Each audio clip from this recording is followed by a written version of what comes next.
Welcome back to the PC Engine Files. I'm your host, Mr. MegaManFan. And since it is the spooky month, it is October, we are trying to do Halloween themed games. And this may seem an unusual entry, but it does have the word ghost in the title. And it's more apt than you might think. But first, we need to talk about the backstory for this game because way back on PC Engine Files episode number 8, I looked at a game called Genpei Toma, also known as the Genji and Heiki clans, when it was localized for the United States. When I say it was localized, though, I don't mean it came out for the TurboGrafx 16. No, Genpei Toma stayed a Japan region exclusive of the PC Engine, but it did eventually come to Namco Arcade Classics Volume 4 on the PlayStation, which was where I first got to experience the game before I reviewed it for the PC Engine Files. This sequel, Genpei Tomoden Kanoni, is one that got localized as Samurai Ghost, and humorously, the name is actually fairly accurate in translation because you're controlling a undead samurai named Taira no Kagekyo, or Kagekyo for short. The first game featured what I can only describe as the Japanese equivalent of Hell, an underworld featuring the Sanzu River, a place that the Buddhists in Japan believe to separate the present and the afterlife. And he even battled mythological characters like Emma-O, the god of the underworld, and the sun goddess Amaterasu. I probably didn't pronounce that right, but I'm just a gaijin from the United States, so doing the best I can. But Genpei Tomoden had a crossover between historical fact and straight-up fiction. It resurrected a character who fell at the end of the Genpei War, hence Genpei Tomoden, but then it became a completely fantastical game where you battled all these demons and skeletons and basically the same things you see in Samurai Ghost. Although this game is a little infamous among fans of the first game because certain things that made the first game a classic were removed. That first game had 3 different modes which are known colloquially as small mode, big mode, and plain mode. Small mode is your standard side-scrolling beat-em-up.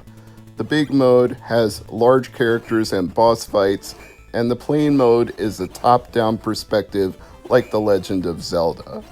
Guess what? There's no plain mode in the sequel. None. No top-down sections at all. You cannot do it. It doesn't exist. That made people very annoyed with the sequel. And there's no small mode either. There's just big mode all the time.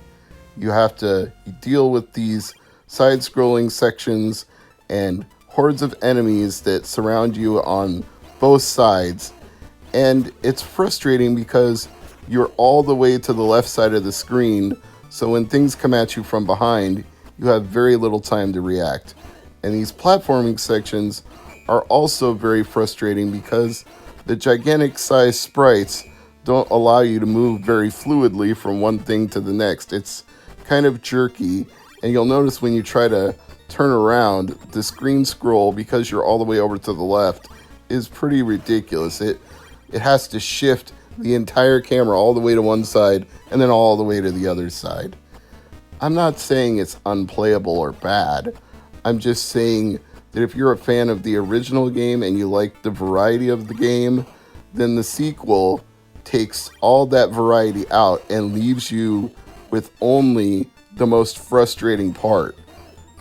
There are power-ups, and I wish I had some better concept of how to use them. I've read several reviews that say there are sword power-ups, but I don't seem to either be finding them or getting any use out of them. Maybe the run button activates them, but all it seems to do is pause. I can't figure out a button combo that would unleash anything. All I can do is run and jump and swing the sword.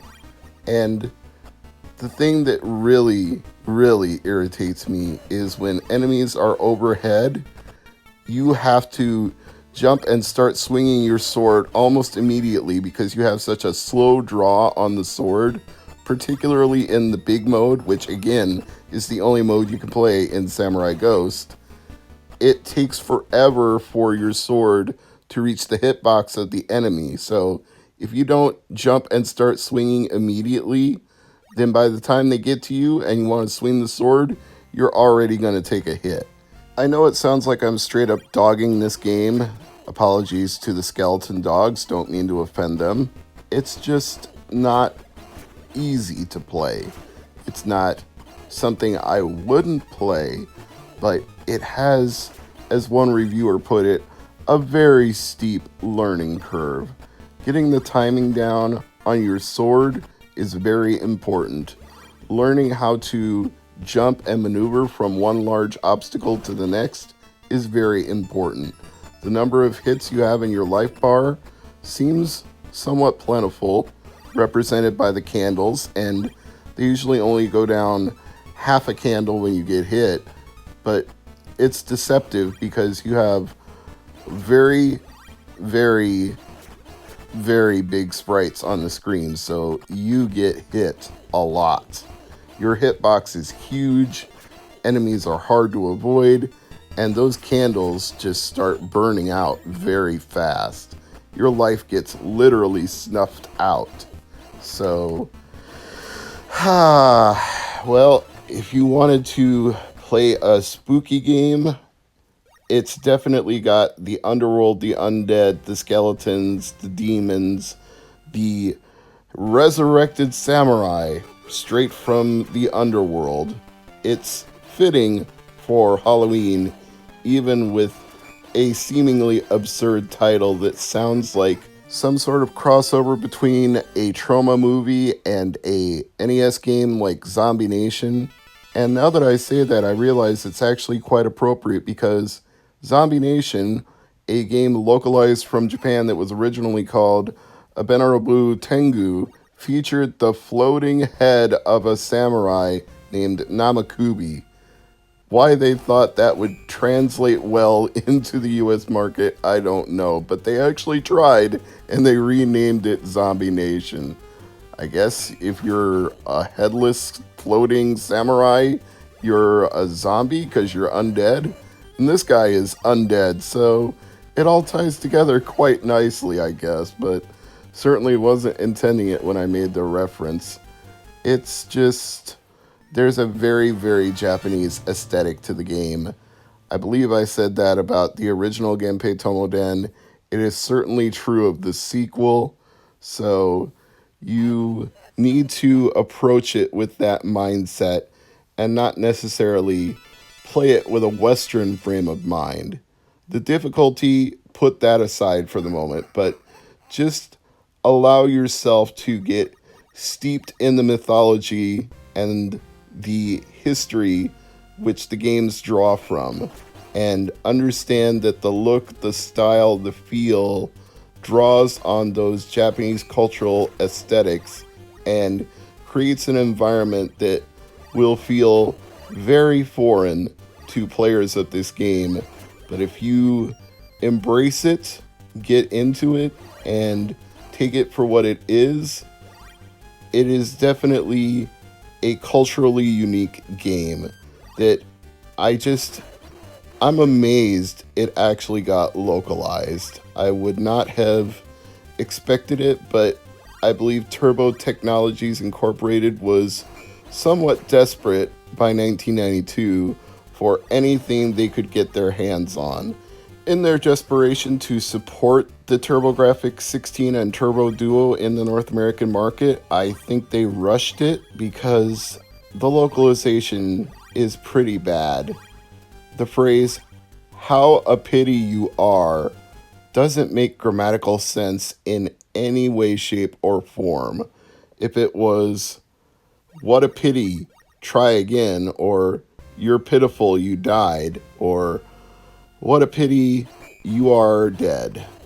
Sure, any of those would make sense, but "how a pity you are" is one of those classics of Japanese to English mistranslation where something clearly got lost along the way, and they just tried to convert it word for word instead of getting the actual meaning in the context of the words. So maybe it's literally those words, but it is not the meaning of those words at all. And yet, it adds a charm to games like Samurai Ghost. You wouldn't want it to be perfect if you're nostalgic for things like this. You would actually remember how a pity you are because it's so absurd. It's better that way. It's wrong, but it's better. Samurai Ghost is a game that I feel like you should try, and especially during the Halloween season, enjoy, because despite its overwhelmingly Japanese cultural aesthetic, if you think of it as an undead samurai battling his way through hell, then it is very much a game in the spirit of the Halloween season. Nothing you see here would be too terribly out of place for Halloween. Undead dogs, those would be in a Tim Burton movie. Spooky, scary skeletons, those would be on people's front lawns for the Halloween season.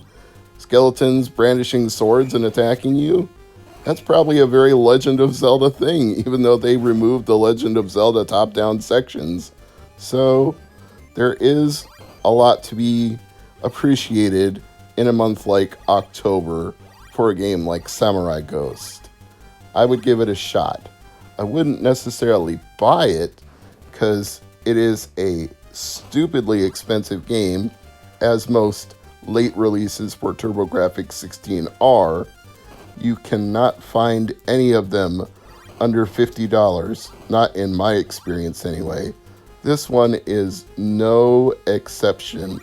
Loose, $69, complete, $200, brand new, if that's even feasible in 2020, $300.